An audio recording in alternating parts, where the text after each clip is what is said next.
Hello, dear listener, and welcome to the latest episode of Extra Extra. It's all about whiskey, and it is almost always about whiskey. Sometimes we take a wee side street. Mm-hmm. I'm your host, Jason Johnston Yellen, he of many nicknames, the latest being Jason Three Names. And it's always my pleasure to say hello to Joshua Hatton, also he of developing nicknames. What's the current one, Joshua? Well, my Instagram handle it remains Whiskey Cherub because I really like that. I almost changed it to the Whiskey Whippet, but you know, that wasn't so pleasing on the eyes. And then I said, you know what? Let me try the Whiskey Racing Snake. And then I got a call, and I never went back to it. So I remain Whiskey Cherub. But let me tell you, I didn't like the way that started, but I'm glad it ended on Racing Snake. So that was that could have gone to a much worse place. But let me tell you this. I'm going to tell our listeners this. I am open to other nicknames. So if anybody has a nickname they want to give me, be nice. Questions at onenationunderwhiskey.com, and that's whiskey without an E. So he's Joshua Hatton. I'm Jason Johnston Yellen. Each episode, one of us brings a often whiskey-themed news story to the attention of the other. We read it through the first half of the episode. We riff on it through the second half of the episode. And we attempt to get out of here in a tight 30 to 35 minutes. Recently, we've been doing very, very well with that. We have been. Yeah, I hope we'll do well with this one. I've brought a story. Am I ready to start talking about the story? Am I okay? I was about to set it up, but you continue to run with this. So I brought a story to our attention. This is one that's made a bit of news, and you know, it's one of these stories that if you're into whiskey and your family members know you're into whiskey, invariably they've heard this story and they've said to you, I know you're into whiskey. What do you think about this, right? And it's one of these stories that from an outsider's perspective, you say, oh, that's cool. That's interesting. That could be helpful. But I kind of view this as a very negative story. So I'm going to read it to you, and then in the second half, because like you said, we bring this article in, and then we riff on it in the second half. I'll read this aloud, and then I have opinions. I know you have opinions. And anyway, so this one is not the original story. This is from the Thrilllist that took a story from Food and Wine and sort of built their story around it. And the headline reads, quote, "This guy gets to retire early because he bought whiskey casks in 1994. And then the subheader says, Roger... What headline opens with this guy? This guy. Who's got two thumbs and doesn't give a fuck? This guy. So the subheader reads, Roger Parfit is making a 4,700% profit on his whiskey purchases. And the article is penned by one Caitlin Hitt. Just before you go on, I think it's parfait. Parfitt. Yeah, I was making a parfait joke. It's okay. Continue. Well, it was par for the course. Parfait for the course. Oh, that was parfait. Perfect. Investing can be complicated, confusing, and intimidating for those of us that aren't good with numbers or interested in watching the stock market day in and day out. But what's interesting to me is investing is hard if you don't like just putting money in your mailbox and having it turn into more money, right? Yeah. Like if you need to follow investing protocols to make money with your investments, investing is hard. Like, should I just look at a wad of money in my hand and say, gosh, I wish that would turn into more? Isn't it pretty to think so? That's what we say in this house. Isn't it pretty to think so? Carry on. So Caitlin continues.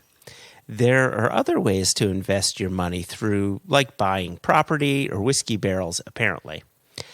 Just ask Roger Perfect, par for the course, a British man who's retiring early thanks to some whiskey barrels he bought in the 90s.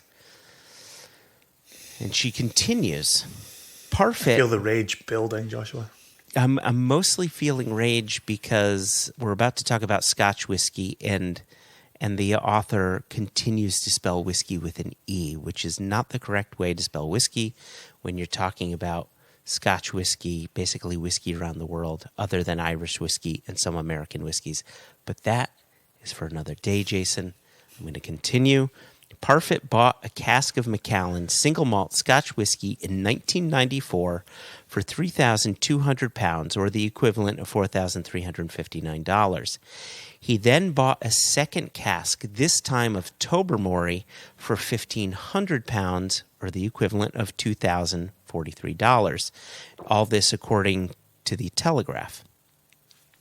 If I can interject for just a second, what's intrigued me through the short lifespan of this story, is it's never been made clear where he purchased them.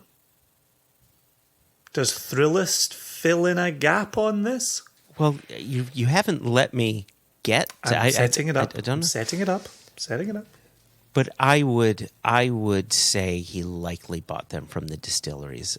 These are just fans, consumers, and Macallan did have a cask purchase program. They currently have a cask purchase program now, but it's only for upper tier clients, if you will, and you are put on a waiting list because they only sell a few per year. That's a thing. So this Caitlin continues. While he bought the booze hoping it would appreciate in value over time, he figured that if it didn't, he'd just get to drink them. Solid strategy. And I agree, that is a solid strategy. It is. I bought it on a hunch at the time, he told the British newspaper. I remember thinking, if it didn't appreciate in value, the worst that can happen is that you would have to get it out of the warehouse, bottle it, and drink it. It always had that fallback for me. You could drown your sorrows if it didn't work out financially. Which, hashtag drink responsibly, Mr. Parfait. It continues. The barrels did. You could have it with a vanilla-flavored dessert. Yeah, go on. The barrels did, however, increase in value. So much that Parfit is preparing for early retirement.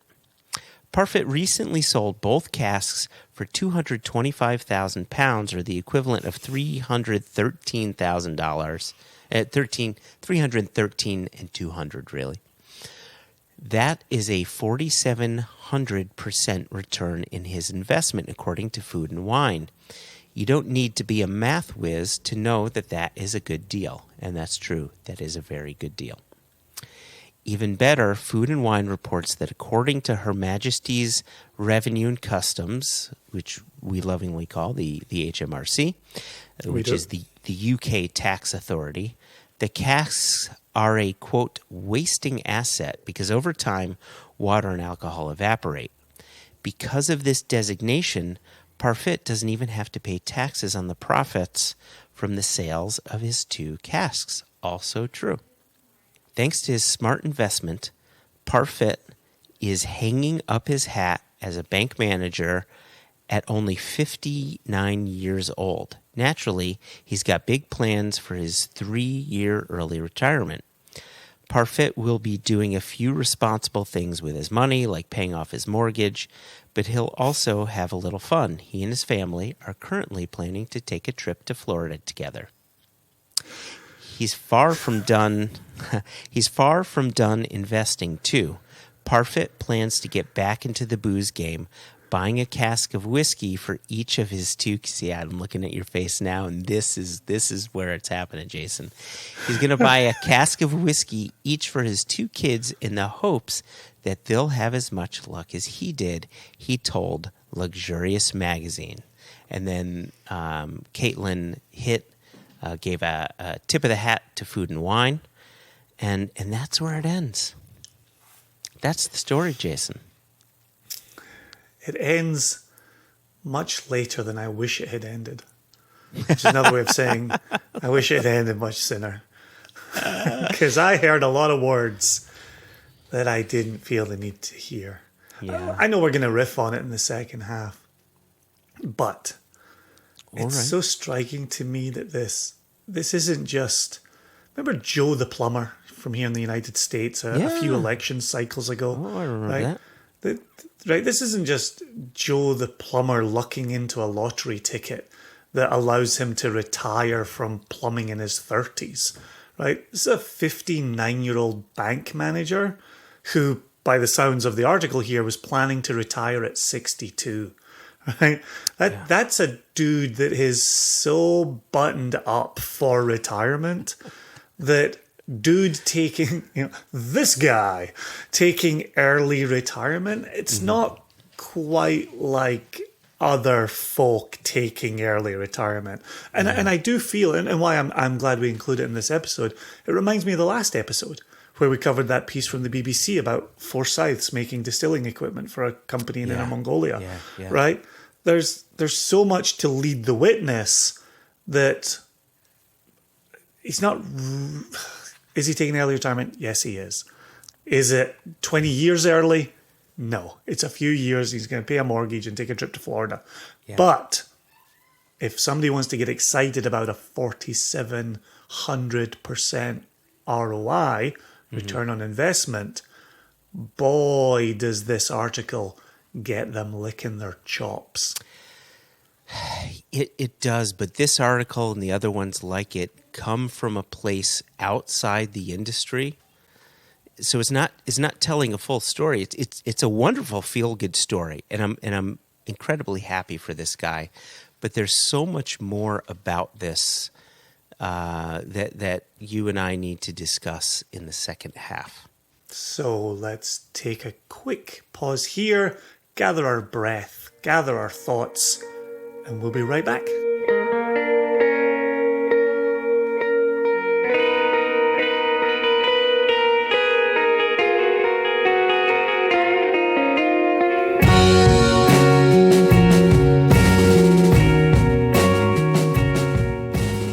When I read this story, it immediately had me thinking about comic book collecting. And I'll use a wonderful example, right? What are the biggest comic books? You've got your Supermans and your Batmans and your Wonder Womans and Spider-Mans of the world and all this. But when those comics first started coming out, they weren't put out to be collectibles. They were put out for people to consume. Every month, they'd get an add-on to the story, and the story would continue for their favorite superhero. And if you were lucky enough to maybe get a copy of, Detective Comics number, whatever it was, 20-something, when they introduced Batman, or one of the early Action Comics where they introduced Superman, back in those days, you were just getting comic books. But you unwittingly, if you kept them in good condition, set yourself up for a really good investment. And that, 10 cents, 15 cents, whatever the cost of that comic book back then, turns into $300,000, $500,000, $1 million for that comic book. That's the best investment you could ever make. However, those comics came out in the 20s, 30s, 40s, whatever decade it is, a long time ago when no one thought that comic book collecting can turn into profit. But if you fast forward to the 90s, the 2000s, the 2010s, the comic book industry has gotten to a point where they are specifically creating comics that are meant to be collected, but then are printing them to such a level that they will never appreciate and value the way the comics of yesteryear would. Because now you're like, ooh, I got to get that one with the foil cover. Ooh, I've got to get this one that had a different artist, or it's showing a different picture, or what have you. They're creating an environment that is pulling more money out of the consumer's pocket because that consumer thinks that product will turn into money. But that product will never turn into the type of money that they expect because the comic books have been set up to do just that, to just be semi-collectible, but pull a bit more money out your wallet. And so what I'm trying to say is this guy, Mr. Parfit, unwittingly bought a couple issues of Action Comics and Detective Comics and made out. He did a fantastic job. But if he's looking to buy some casks now for his kids, he's gonna have a tough time because A, distilleries have found that people are doing this, so they're jacking up their prices for their own cask sales, and I'm not going to fault them for doing that. The distilleries that are doing that need the money to grow their business. This is just one revenue stream for them.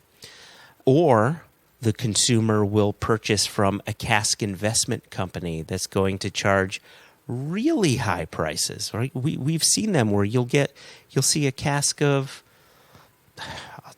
just say, let's use Springbank, right? Maybe 5 years ago, you could have found a cask of Springbank from a broker for around 25,000, 30,000 pounds, which was a lot of money, too much money.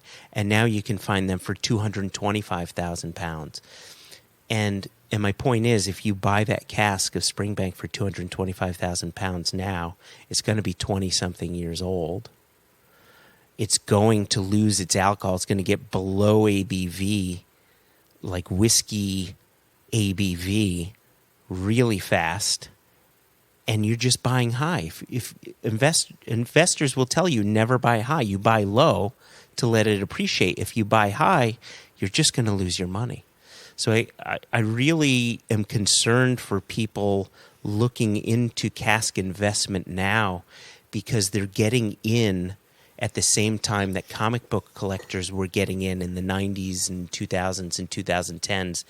And the vast majorities of those comic books did not appreciate in value and will not appreciate in value. And I think we're going to see some short-term gains through cask investment now.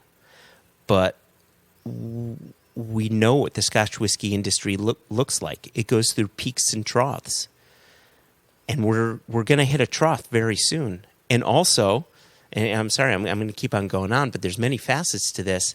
There's a difference between investing in bottles where you know that particular bottle of whiskey and people can score it high or score it low. And if it's a score high, if it's a bottle that's scored high, that can appreciate in value. But with a cask, its quality is going to go up and down depending on the years because, right, maturation is not linear. So right now it could taste amazing. 10 years from now it could be terrible. 12 years from now that whiskey could be sitting at 38% alcohol and you can't even call it whiskey anymore. You can't even bottle it and sell it as a whiskey. You couldn't sell it as a cask of whiskey. No one would be interested in it. So the idea of investing in casks, I think, is very dangerous, first and foremost, and then secondarily, people getting into it now, I think they're setting themselves up for failure. I really do. But I think you raised some key points there where we're talking about you're buying at the peak of the market. Yes. Right? But also look at that story where it says he did this back in the 90s. He did this 30 years ago, right? And I sometimes worry that those who would invest in casks right now are looking at the 12-month turnaround, the 24-month turnaround. And I worry that that's the type of move that shorts the industry, right? This dude buying a couple of casks 30 years ago and simply sitting on them isn't creating a ripple across the entire industry. Groups of people seeing a 4,700% return on this 30-year investment now getting involved in practices, buying at the peak, not giving it long enough to mature, and then selling out, that's going to cause a very large ripple, potential wave, potential tsunami on a corner of the industry. That's what's deeply concerning for me. And if Mr. Parfit wants to go out and pick up, a couple of cask owner program casks from a couple of other distilleries around Scotland, and he's going to walk in and pay £7,000 or £9,000 or £10,000, if his kids are going to sit on those for 30 years, there's a chance this this industry is going to go through a dip in that time before it then returns. And he was just buying at the time when our industry was coming out of the 80s, starting to regain its legs in the 90s, stronger in the early 2000s, then very strong from 2010 to 2020, and now strong in 2021, pandemic living. What's it going to look like for the kids with their casks in 2030, 2040, 2050? Right? If they're willing to sit on them for a long time, they'll make some money. It's going to be worth more in the future than it is now. Probably. Yeah. But let's think, too, about the casks that he's purchased. So he got a Macallan, and that's obvious. My guess is, of those 225,000 pounds that he made off those casks, my guess is the Macallan probably makes up the bulk of that. 220? Right? Maybe 200. But think about Macallan in 1991. Macallan in 1991 wasn't the Macallan of 2021. I mean, heck, it wasn't even until the 80s where single malt brands were really coming into their own as a sustainable, continuous product. Of course, you had the Glenlivets and the Glenfiddichs of the world starting a bit earlier than that. But he's buying at a time where Johnny Walker, J&B, Chivas Regal, all of these were still king. And I'd really bet on him not expecting his 3,600-pound Macallan turning into a 200,000-pound Macallan. Absolutely. I think that's a very good point. Very good point. And so if anyone wants to potentially repeat what Mr. Parfit did, he would have to buy from a distillery that is selling their casks at a lower price that don't necessarily have a name, but he would need a crystal ball to know if Annandale becomes the Macallan of the 2050s, right? Or Loch Lee down in the lowlands becomes, the Macallan of the 2050s. And so, another thing about this story that is not, I don't find it upsetting, but I find it concerning, is that they're taking this insanely extreme story. Oh, yeah. And saying, oh, yeah, this can happen. Yeah, of course. I know someone who won the lottery. That can happen. But it's one in how many million that win the lottery, right? But to bring you back to the comment you made just a moment ago, if he had bought 2 Tobermories, we wouldn't be reading about him in the newspaper. We would not. Right? We would not. If he'd bought 1 Macallan, we would still be reading about him in the newspaper. He got lucky on one and they had a second. What's interesting to me, and you and I discussed this way back when this story first broke, you and I were quite surprised that for a 30-year-old Macallan, the price was, and I hate to say this out loud, and I certainly hate to say it on wax, given current prices that we see in this company, that was quite a low price for a 30-year-old Macallan, especially if it was combined with a 30-year-old Tobermory. Based on some of the prices that we've seen, yes, very surprising. Which makes me wonder if the distillery bought it back from him. Oh, that's interesting. How you like that for a little bit of speculation? Oh, right. And distilleries do this all the time. They do buy back casks. Look at like Glenalchie, for instance, when Billy Walker purchased that, they started bringing back their casks for their own brand. So it's not. That's interesting, Jason. Right. And then he hasn't had to do anything with it. He hasn't had to move it out of a warehouse. It's just an exchange of paperwork. Exactly. And at that point, you would say, I'm being offered this much. all right, yeah, for essentially free money. Like, okay, yeah, I'll do that. I just wondered about that part of the, I'm curious, as I said when you were reading it, I'm curious who he bought them from. But if he did buy them from the distilleries, I wonder if the distilleries bought them back at those deflated prices. And then you're not doing any legwork at all. You're just getting your return on investment. Yeah, the other thing that the article doesn't mention is, was it a bourbon barrel? Was it a sherry hogshead? Was it a sherry butt? Was it an octave? We were offered Macallan octaves before.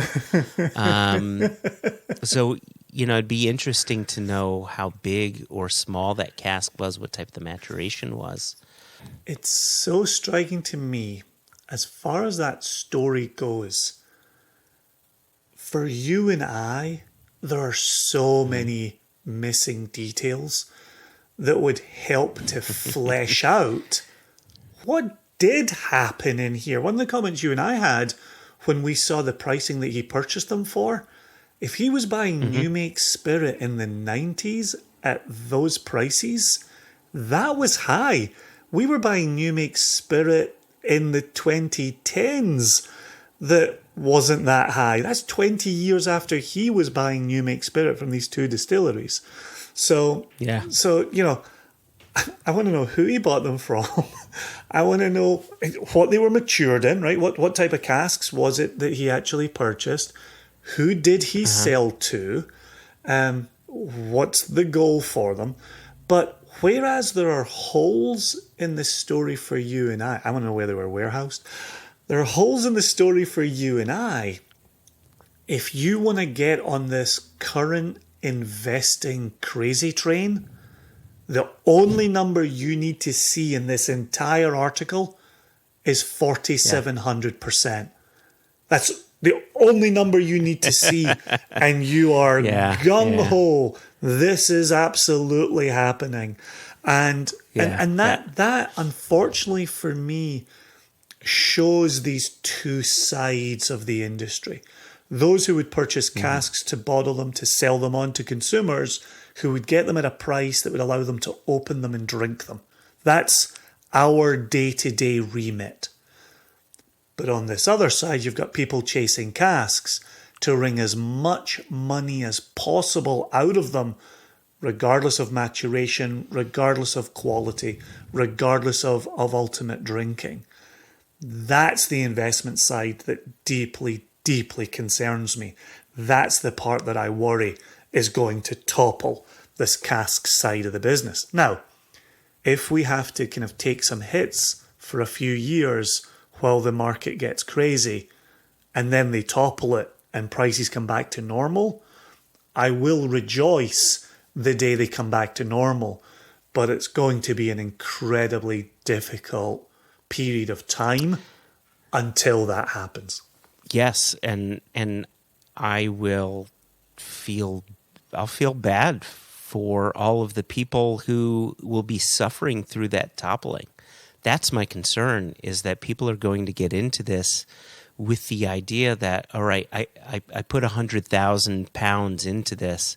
I want to get 500,000 pounds back, or whatever the number is, only to find out they bought when it was high, and they're gonna lose out, and that is going to happen more and more. History has shown it. History repeats itself. You can simply look back at 200 years of history and just say, oh, here it comes. But this is a new wrinkle that I think is just going to make that trough that much harder for a good number of people. Well, and as you were talking about comic books earlier, and I was thinking about baseball cards and what that looked like in the 90s, but I remember speaking to Bill McIntosh when he was starting up Scotch Whisky Auctions in Glasgow, and he was talking about Bell's decanters, and people were putting their retirements into Bell's decanters, and they were the Beanie Babies of the whiskey industry, right? People bought them en masse thinking this will be my retirement, and they amounted to nothing. Absolutely nothing. But there's always somebody willing to sell you a Beanie Baby. There's always somebody willing to sell you a Bell's decanter. And right now, people are lining up to sell you a cask of whiskey that's going to get you some ridiculous return on investment. It's easy for anybody to forget a bit of history when dollar signs are put in front of you. When you get articles like this that aren't giving you the full story, they're just saying person A did B and the result was C. Right? No, the story's much bigger than that. You've actually got 23 other letters in the alphabet that play a role in this story, and you're just highlighting the bit that's bringing in the clicks and is a feel-good story. And I can't fault them for wanting to write a feel-good story because, man, does the news of the world suck. So that was nice to read that this guy made out and he can retire early and he can go to Disney with his family. And I'm really happy for him. But for every Mr. Parfit out there, there's going to be dozens, if not hundreds more that are going to lose their shirts the more people invest in this. It just... You know what they say, Jason? It is what it is. It is what it will be. It's tough. It's tough to watch it happen in real time, though. Be very careful out there, dear listeners. Be very careful. And as my parents always said to me, if something seems too good to be true, there's a chance it is. With that said, with that bit of sage advice, if you'd like to reach out to us, please use the well-established email address questions@onenationunderwhiskey.com. And unlike this article from today, there is no E in whiskey, so do not stick one in there. Until next time, I remain Jason Johnston Yellen. He remains Joshua Hatton. I do. And you remain our dear listeners. Cheers to you all. Catch you later. Bye. Cheers, everybody.